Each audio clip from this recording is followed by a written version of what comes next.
So with 3D printing, you can take plastic and you lay down a layer at a time until you make a very interesting shape.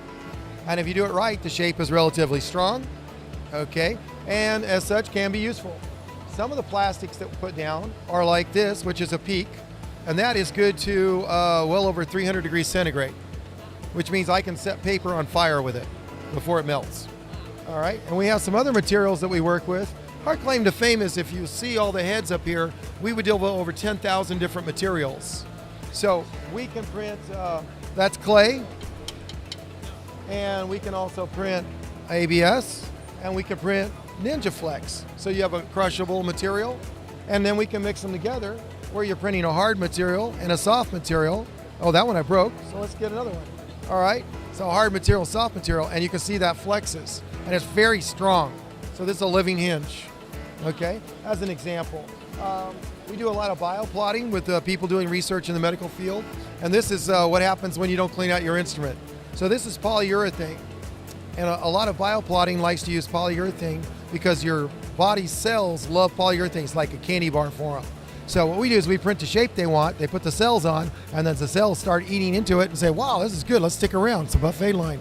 And then they grow into a mass. But they're a long way from making organs. Turns out that Mother Nature still makes organs better than anybody else. Some exciting news on the other front. Okay, so yeah, that's a quick overview of that stuff. And so do all of these pieces, are they all made within the same machine as this one? Yeah, you just pop in the head you want for the material that you want. And you can mix materials, which is what we did like with this part, where we did a hard plastic and a soft plastic in the same print.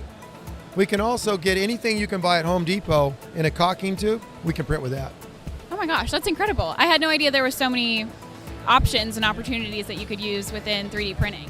A lot of people don't realize it. We had a lady come over one day and she had precious metal clay. She was a jewelry expert, and so she came over with a copper clay. And at first she goes, I don't think this is gonna print, but I got a little bit, I'm gonna try it. So we showed her this, she goes, oh, there's no way this would work. And it worked? Saw anybody smile so big in your life. She printed this out of copper and we baked it, and it came out solid copper and it was gorgeous, but real copper, not copper colored, real copper. Wow, so do you 3D print jewelry and home decor even now? Well, you can for sure, and I'm sure some of our customers have done it and still do it, but I don't really focus on jewelry. I'm an engineer. Right. That's jewelry. However, there's a place for people who want to do that. Our machine might be too expensive for a lot of the jewelry market. I'm not sure of that. But so what do you see your customers using your 3D printers for most often?